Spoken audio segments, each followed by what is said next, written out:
Время новостей на канале Абаза, в студии Марина Будба. Здравствуйте. Сегодня в выпуске.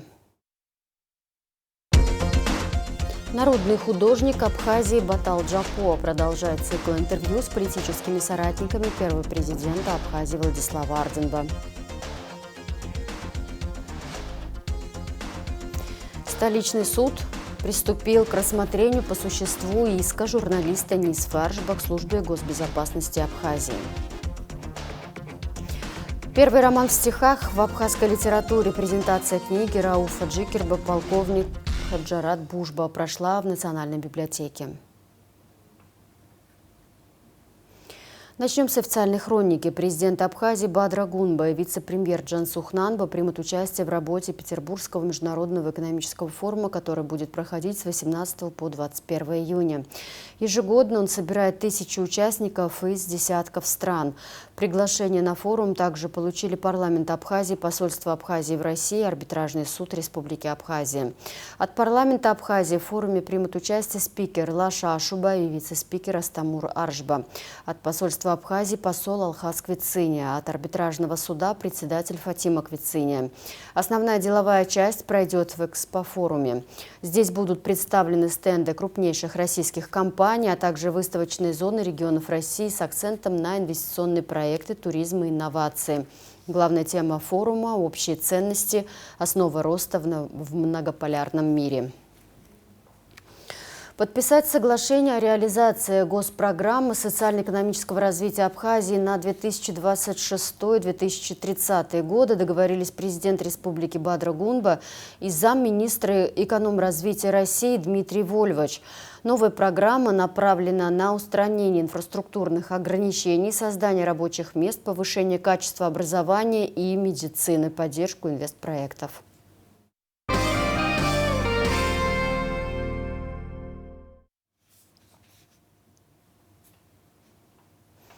Телекомпания Абаза ТВ продолжает показ цикла телевизионных интервью с политическими соратниками первого президента Абхазии Владислава Арденба, ветеранами Отечественной войны народа Абхазии, сотрудниками администрации первого президента Абхазии, деятелями культуры. Сегодня в нашем эфире народный художник Республики Абхазия Батал Джапо.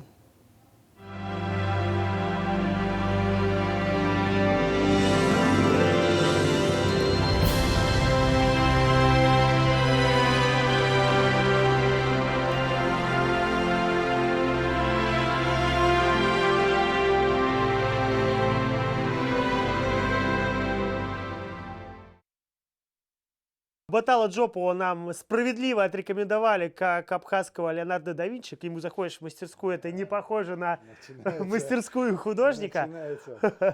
Слушай, вот так сходу сразу спрошу тебя, потому что первое, что увидел, когда сюда зашел, это вот облачение воина. Немножко расскажи, что это за доспехи, какого исторического периода.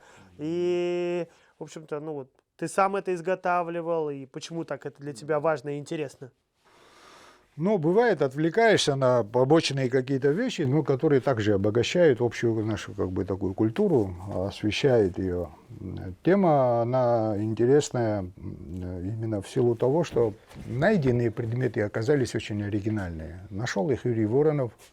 Это находки 79-го года. Кстати, соратник Владислава Григорьевича, один из ближайших его друзей. Да, вот так трагически погиб. Это большая потеря для нас на самом деле. Это великий человек, очень. У нас мы-то его хорошо знаем, мы его помним. У нас монета выпущена в честь его. Вот, в Нацбанке, если ты видел властика. Да, мы как раз заходили. Юрия Воронова, да. Но он был, кроме того, что был великий ученый, был еще великий политик. Вот его материалы 79-го года, раскопки, они, значит, в его книге «Могилы Апсилов», они описаны были, ну, как железные изделия, как бы относящиеся к такому-то месту, к такому-то веку, там, 6 век. И, значит, башня восточная Цибилюнской крепости, и там, значит, даже описание прилагается, потому что культурный слой позволил ему восстановить хронологию событий. А она следующая. Римская армия штурмует, значит, Апсилийскую крепость, берет штурмом восточную башню, разрушает ее, закидывая, значит, разрушил верхний угол, и потом под крышу закидывая зажигательные снаряды, и, естественно, значит, ворвались они уже внутрь, и погибает все защитники это самое. Следующее они берут западную башню, и после окончания боя они не убирают, значит, последствия битвы. Убирают крупные предметы и сверху засыпают гравером, смазывают глиной, разводят костер, обжигают и получают пол.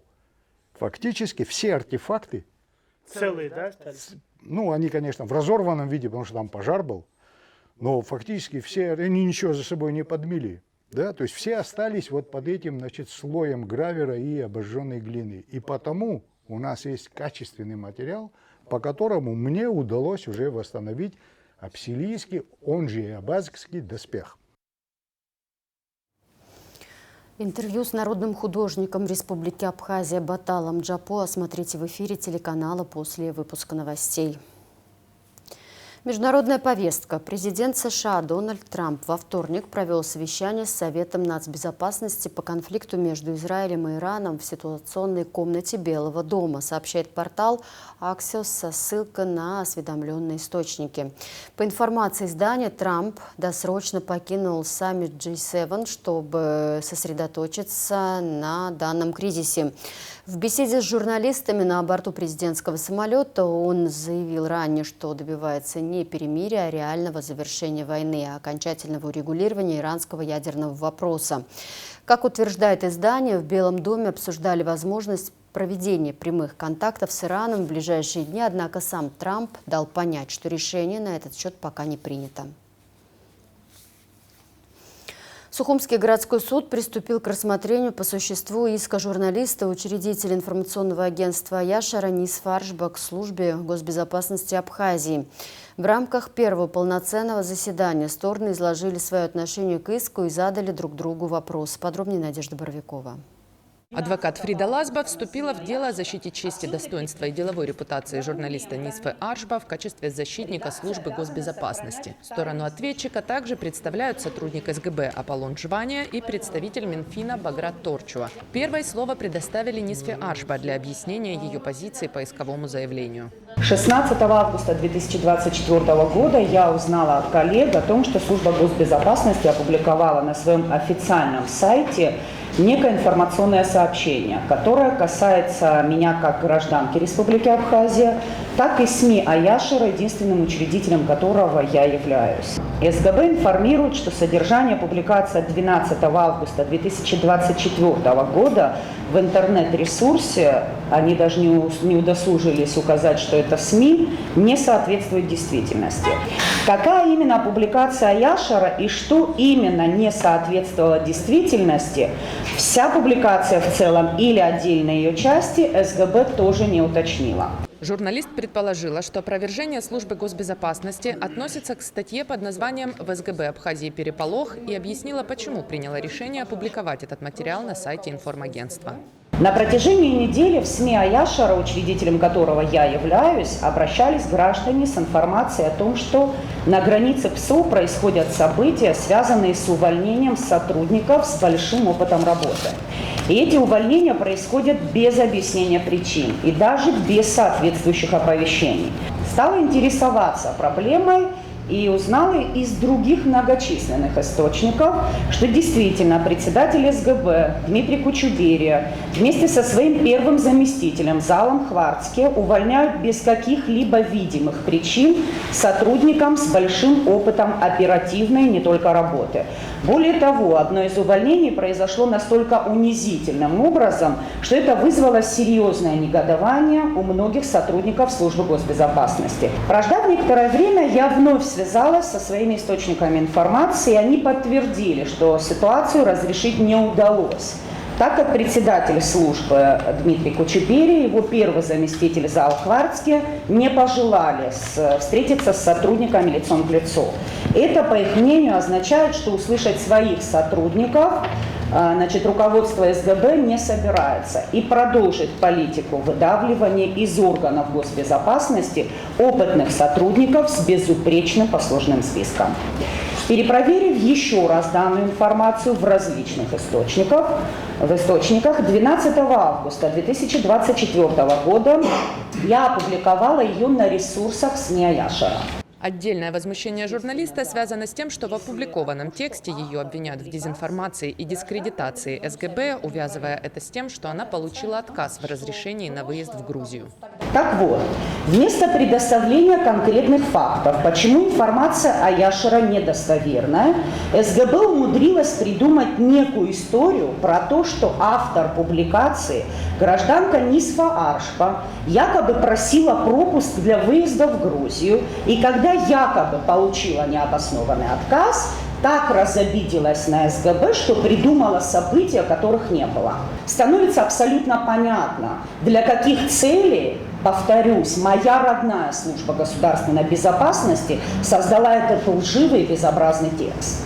И строчка информационного сообщения, которую я сейчас процитирую, однозначно эту цель подтверждает. Необходимо отметить, уточню, что опять-таки это цитата, необходимо отметить, что дискредитация Республики Абхазия и ее государственных институтов в первую очередь соответствует интересам Грузии. Все. Болевую точку нашего народа в лице Грузии и Нисфу Аршба наконец-то связали. Трое представителей стороны ответчика также выразили свое отношение к иску. Мы не поддерживаем исковое заявление. В полном объеме просим суд отказать в удовлетворении. Также мы поддерживаем наше возражение на исковое заявление. И одно заявление, уважаемый суд, на прошлом заседании относительно мирового соглашения мной, как представителем службы, было заявлено, что мы готовы идти на мировое соглашение, однако же я преждевременно дал такое заявление, так как в моей доверенности, которую мне дала служба государственной безопасности, там отдельно не прописано, что я уполномочен на такого рода процессуальные действия. Соответственно, я вот хочу заявить в суде, что я не уполномочен решать такие вопросы, то есть доверенность у меня это не прописано. И в соответствии с Гражданским процессуальным кодексом этот вопрос уходит за рамки моих полномочий. Заявленных требований по размеру компенсации, безусловно, считаем ее несоразмерно, необоснованно и иск не поддерживаем. Ознакомившись с этой публикацией, естественно, служба государственной безопасности была крайне удивлена, потому что вся информация, которая там содержалась, она не соответствовала действительности. Кроме того, в этой публикации озвучивались фамилии конкретных сотрудников службы госбезопасности. В этом информационном сообщении озвучивалось состояние объектов, специальных объектов, которые являются объектами особой охраны, и информация о них, не соответствующая действительности и соответствующая действительности, без, так сказать, если бы это соответствовало действительности, без соответствующего допуска к этой информации не могла быть опубликована, а если она была бы опубликована, то это было бы предметом другого судебного разбирательства. В то же время эта информация не соответствовала действительности, и поэтому служба государственной безопасности сочла возможным высказать свое мнение там, где она считала нужным. Защитник службы госбезопасности Фрида Лазба подчеркнула, что связь между статьей Баяшера и запросом на выезд в Грузию, который Нисфа Аршба видит в сообщении СГБ, это домыслы истца. То, что касается той части, когда она говорит о том, что служба увязывает то, что она написала 12 числа, что ее не пустили в Грузию, обоснованно и так далее, это ее домыслы. Это ее домыслы. А о том, была ли она в Грузии, делала ли она когда-нибудь устные или письменные заявления с просьбой о том, чтобы побывать в Грузии, об этом мы уже заявляли, что мы это будем говорить в процессе судебного следствия, и в связи с этим мы просили закрыть процесс и будем предоставлять соответствующие доказательства. Поэтому еще раз подчеркиваем, что мы считаем, что это исковое заявление не соответствует закону, оно не подлежит удовлетворению. После того, как позиции были изложены, сторонам предоставили возможность задать друг другу вопросы. Адвокат Фрида Лазба спросила, на каком основании Нисфа Аршба требует 5 миллионов рублей моральной компенсации. В ходе судебного заседания предоставлю все необходимые доказательства. И честно вам скажу, что 5 миллионов – это очень скромная сумма Я хотела больше. Вот честно вам скажу, и когда эти документы будут предоставлены, я думаю, вы будете удовлетворены в полном объеме. Адвокат Фрида Лазба процитировала норму из закона о СМИ, согласно которой журналист обязан по требованию суда раскрыть источники информации. Журналист Нисфа Аршба подчеркнула, что не будет этого делать и готова нести наказание. Даже в случае, если мы дойдем до стадии, когда суд запросит у меня, как у журналиста Нисфа Аршба, назвать источники информации, я сейчас на протокол, абсолютно понимая, осознавая ответственность, которую на себя беру, заявляю, что я за 26 лет своей профессиональной деятельности ни разу не раскрывала источники информации, и, возможно, именно этим заработала доверие не только со стороны граждан, но и со стороны государственных структур. Так было до недавнего времени. И я не собираюсь раскрывать источники информации. И прошу, более того, настаиваю, чтобы суд применил ко мне все необходимые, согласно закону, ресурсы, санкции. Нисфа Аршба сообщила суду, что последний раз выезжала в Грузию в 2022 году для лечения своего брата, опекуном которого она стала после смерти матери. По возвращении она прошла проверку СГБ, и претензий к ней не было. После этого никаких заявлений на выезд она не подавала. Если уж уточнили абзац, касающийся якобы запрашивания мною пропуска и якобы полученного мною обоснованного отказа, то могу сказать, что это абсолютная чудовищная ложь. Журналист Нисфа Аршба спросила у представителя СГБ Аполлона Жвания, почему в сообщении, опровергающем достоверность статьи Ваяшера, упоминается заявление гражданки Аршба на выезд в Грузию, которое якобы имело место. Отвечая на вопрос, рассказать о том, как происходит публикация на сайте СГБ. То есть, в принципе, это не секретная информация. У нас есть соответствующее подразделение, которое как бы ведет сайт, которое занимается размещением той либо иной информации, которая дает указания руководства службы. Соответственно, на тот момент, когда происходила публикация, то есть руководство решило опубликовать данное информационное сообщение. С чем оно было связано, я сейчас вам затрудняюсь ответить в этой части. Почему именно тот объем и та информация, которая содержится в этой публикации, была изложена там, не могу вам ответить. Истец Нисфа Аршба поинтересовалась, есть ли в СГБ заявление от нее на выезд в Грузию и каким числом оно датировано. Уважаемый суд, уважаемый истец, в данной части мы дадим ответ, безусловно, но в рамках закрытого заседания, потому что, так как наш ответ он связан с предоставлением определенных документов, которые под грифом, также будут озвучены в устной форме. В устной форме будут озвучены определенные сведения, которые они относятся к закрытой информации служебной. И, уважаемый суд, мы ответим на этот вопрос в рамках закрытого заседания. Мы вернемся к этому вопросу и ответим на него. Нисфа Аршба спросила, на каком основании СГБ в своей публикации обвиняет ее в тяжком преступлении. Служба государственной безопасности ни в коем образом не имела намерения обвинить вас в чем-либо, тем более в госизмене, либо в работе на недружественную нам республику вражескую. Дважды в ходе процесса судья Белла Хасая объявляла перерыв из-за накала страстей и пререканий на повышенных тонах. После второго перерыва заседание было отложено на следующий день. Оно продолжится 18 июня в 14:00. Надежда Боровикова, Инна Лагухава, Абаза ТВ.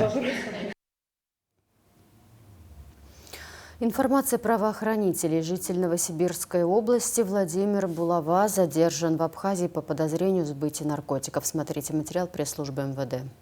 Сотрудниками УКОН МВД задержан житель Новосибирской области Булава Владимир Владимирович, 1990 года рождения.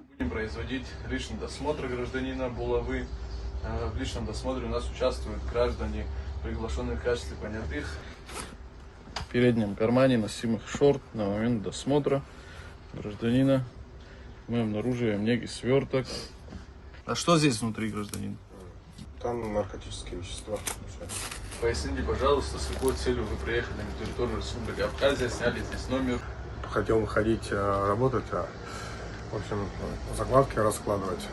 Я на территории Абхазии второй раз. Подозреваемого в сбыте наркотических средств на территории Абхазии сотрудники ОКОН задержали в городе Новый Афон по месту временного проживания в коттеджном доме. Как пояснил задержанный, наркотическое вещество он бесконтактным путем приобрел в городе Адлер Сочинского района и ввез на территорию Абхазии для последующей реализации. У меня в телефоне есть, то есть, как его куратор называют, под псевдонимом Дмитрий. И он выдает задания, то есть, как что делать. И сейчас вот хотел идти работать, и зашли вот сотрудники. Вещество светлого цвета, кристаллообразное. А что вы должны были с этим веществом сделать? Здесь оно. Разложить? Вот так, в вот таком виде? Нет, спаковать там по свертку. Изъятое у гражданина Булава вещество было исследовано в экспертно-криминалистическом центре МВД, где установлено, что это наркотическое средство метадон общей массой порядка 82 граммов. В ходе личного досмотра в правом переднем кармане носимых шорт мы обнаружили сотовый телефон фирмы Honor. Это ваш сотовый телефон? Да, мой. Фотография с меткой, с координатами также долготы и широты. Эту фотографию вы делали? Да, скорее всего, я делал. Фотопленки. Мы видим также фотографии с координатами долготы, широты. Для чего вы так фоткали? Что здесь? Ему отправлял, то есть, вот такие же, как желтеньким кружком были. В ходе дальнейших оперативно-розыскных мероприятий в отношении задержанного последний указал на места ранее сделанных закладок с наркотическим средством для продажи. При обследовании местности по улице Университетская в городе Сухум сотрудники УКОН изъяли 2 свертка с аналогичным веществом. Примерно в 20 метрах от второго участка местности. При него аналогично полиэтиленовый пакет с веществом светлого цвета. Это вы сами так их заматывали или это такой вам дали в Адлере? Вот это я сам перематывал. Сами? В гостинице, как приезжал первый раз. По 2 эпизодам преступных деяний в отношении гражданина Булава возбуждено уголовное дело. Последнему вменяется 2 факта ввоза наркотического средства в особо крупном размере на территорию Республики Абхазия и незаконного приобретения, хранения с целью сбыта, а равно сбыта наркотических средств в особо крупном размере. Расследование проводит Следственное управление МВД Абхазии.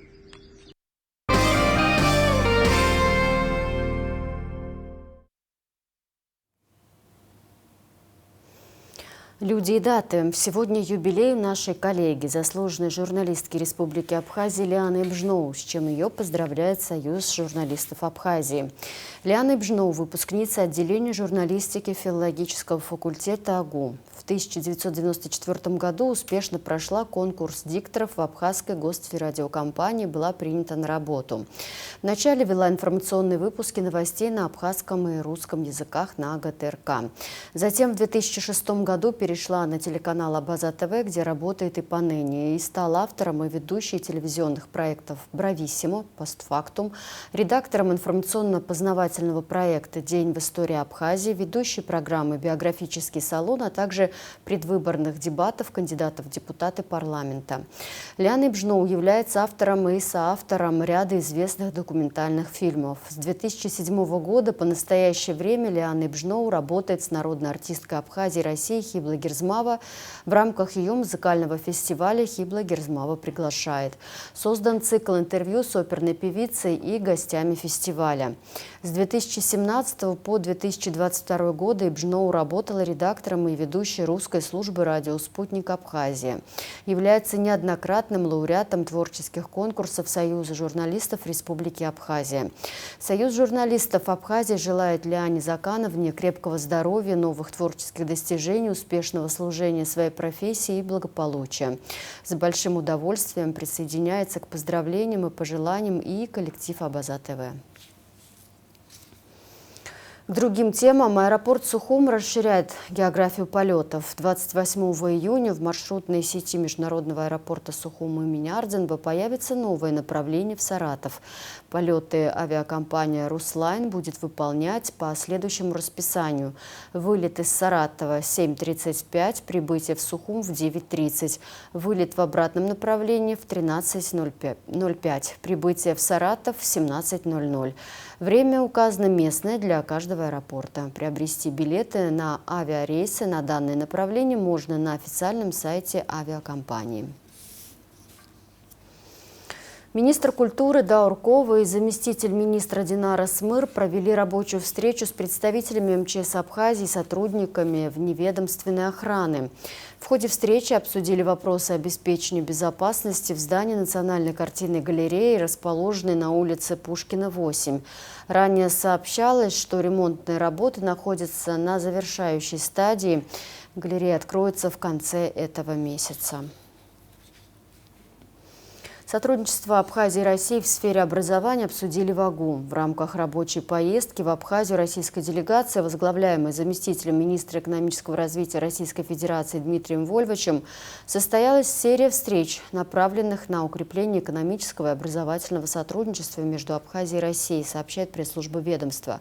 Особое внимание было уделено вопросам образовательного взаимодействия. В Абхазском госуниверситете состоялась встреча министра просвещения Абхазии Хана Гунба, ректора АГУ Олег Угварами и представителя Министерства высшего образования и науки Российской Федерации Аллой Косовой. Стороны рассмотрели дорожную карту развития образования в Абхазии. На встрече была отмечена важность модернизации образовательных программ, повышения квалификации педагогов и расширения доступа к современным образовательным технологиям. Презентация книги Рауфа Джикерба «Полковник Хаджарат Бушба» прошла в Национальной библиотеке в Сухуме. Роман в стихах Рауф Джикерба начал писать 23 года назад. В нем описываются важные исторические события для Абхазии и всего мира, а центральной фигурой стал герой Хаджарат, прототип которого дядя автора. Подробности в репортаже Марианы Котовой. Роман в стихах – редкий жанр, а в абхазской литературе это первое произведение, написанное в такой форме. Книгу «Полковник Хаджарат Бушба» знатоки сравнивают с Евгением Онегиным Пушкина и Василием Теркиным Твардовского. Здесь тоже главный герой проходит сквозь различные перипетии, о которых с юмором, но в лирической форме повествует автор Рауф Джикерба – ученый, ветеран и бизнесмен. Всевышний очень щедро наделил Рауфа различными талантами.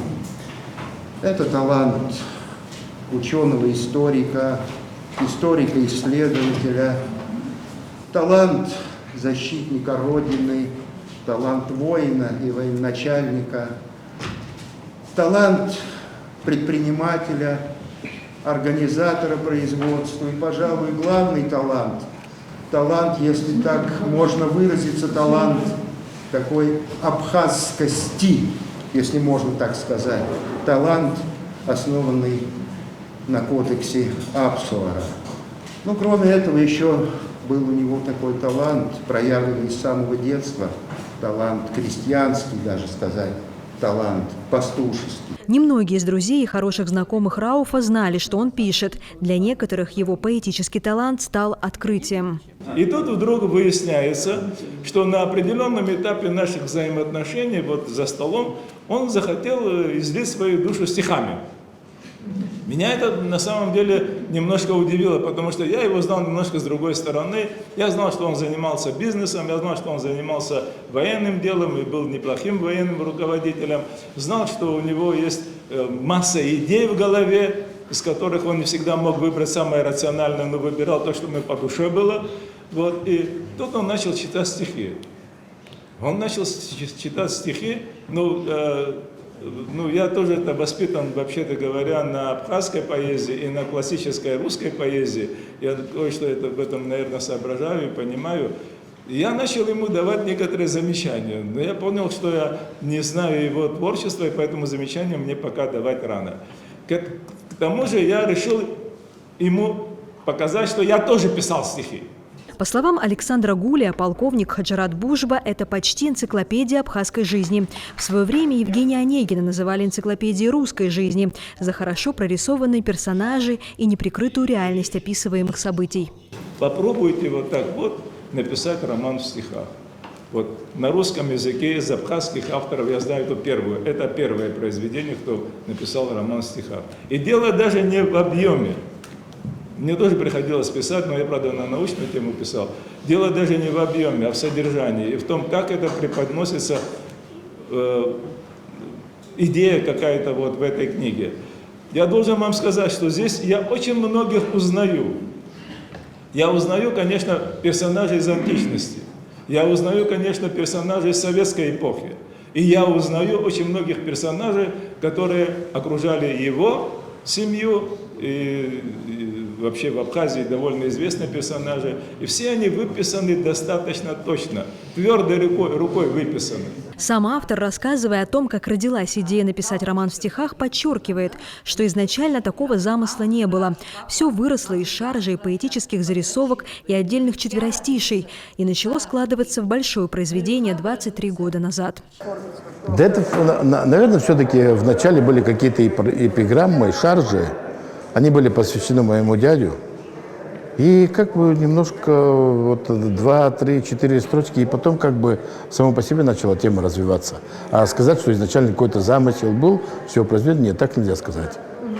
Ну, во-первых, это было 23 года тому назад, когда вот эта вот наша политическая неопределенность, все, что связано с послевоенными годами и так далее, когда отражалось, он как человек военный и человек, который хорошо знал Советский Союз, вот эти все их переживания, они были, с одной стороны, очень трогательно, и это была огромная боль. Почему? Потому что развал огромной страны, и все, что за ним следует, это было, ну, не совсем. Это мы сегодня уже, когда немножко время прошло, мы как бы начинаем оценивать, что, оказывается, все-таки было очень серьезные сдвиги. И мы, может быть, многое тогда потеряли, к чему нам надо просто, если мы хотим жить дальше, просто вернуться надо. У друзей Рауфа Джикерба есть свое объяснение, почему он стал писать. Потому что у него есть душа, а душе нужно проявляться. Так вот, зачем Рауф взялся за творчество? Ответ очень простой и совершенно точный. Потому что у него есть душа. А каждая душа – это огромный оркестр. И каждый жаждет играть музыку всеми струнами этого оркестра. Если тело бренное и тленное, и мы знаем, как кормить это тело и чем его кормить, а вот чем кормить душу? Вот, к сожалению, душа – это тонкая очень такая субстанция. Ее кормить надо или творчеством, или какими-то сильными эмоциями, переживаниями и все такое. Но очень многие люди бросают окамливать свою душу, да, под давлением внешнего мира, мол, надо кусок хлеба принести домой. Но у Рауфа, видимо, приоритеты с возрастом, так сказать, ближе к душе отходят. По словам коллеги Рауфа Джикерба, писателя Владимира Делба, выход книги абхазского писателя само по себе большое событие. Вот каждая книга, которая выходит она у нас в Абхазии, выходит она в Турции, выходит она в России, но посвященная абхазской тематике, это событие, это очень важный плюс нашей культуре, всем нам. Вот, поэтому я очень рад, я приветствую автора, я благодарю автора. Это написать такую книгу в стихах, это, извините меня, это подвиг. Но, как сказал в ходе презентации друг Рауфа Джикерба Руслан Джопуа, для писателя важнее все-таки вторая книга, прозрачно намекая, что нужно продолжать работать в этом направлении. Марианна Котова, Торник Амичба, Абаза ТВ. В Русском театре драмы имени Искандера показали фильм «Сотворение», снятый в 1970 году режиссером Николаем Мащенко об Абхазии на абхазском языке. Фильм Фильм на основе повести Георгия Гулия «Каштановый дом», сценарий Джума Ахуба, примечателен не только тем, что снят об Абхазии, но и тем, что это, по сути, один из первых глубоко поэтичных киношедевров о нашей стране, культуре, языке. В этой картине появились еще очень молодые, невероятно обаятельные Валерий Михайлович Ковы и Джума Виссарионович Ахуба. А главную женскую роль озвучила на абхазском языке Виолетта Маан, которая также исполнила в фильме потрясающую элегию Алексея Чичба, написал в своей странице в Фейсбуке гендиректор Русдрамы Ираклий Хиндба. Вход свободный. Фильм снят на абхазском языке, есть синхронный перевод на русский. Юные фотографы из Абхазии примут участие в экологическом форуме «Территория успеха в объятиях природы». Участники прошли отбор. Сначала были этапы на местах, затем решение принимал международное жюри. Из 2000 работ выбрали лучшие, которые отправятся на форум от фонда АЭС и программы «Территория культуры» Росатома. Всего форум соберет 37 начинающих фотографов из России, Беларуси, Абхазии, Венгрии и Турции. Он пройдет с 15 по 24 июня в Волгограде и Волгодонске. Внимания, воды не будет. Водоканал столицы сообщает, что в связи с ремонтом в среду 18 июня с 0 до 20:00 будет прекращена подача воды в районах города Сухум. Новый район, Старый поселок, улица Эшба, улица Семерджиева. Частично. А в завершении прогноз погоды.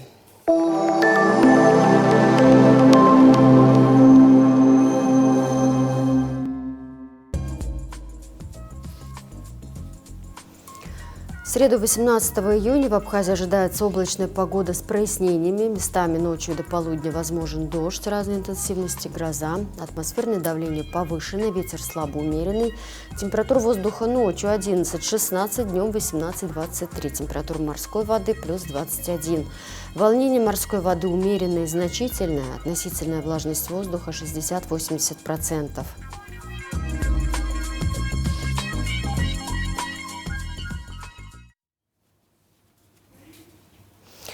На этом пока все. За развитием событий следите вместе с нами. До встречи.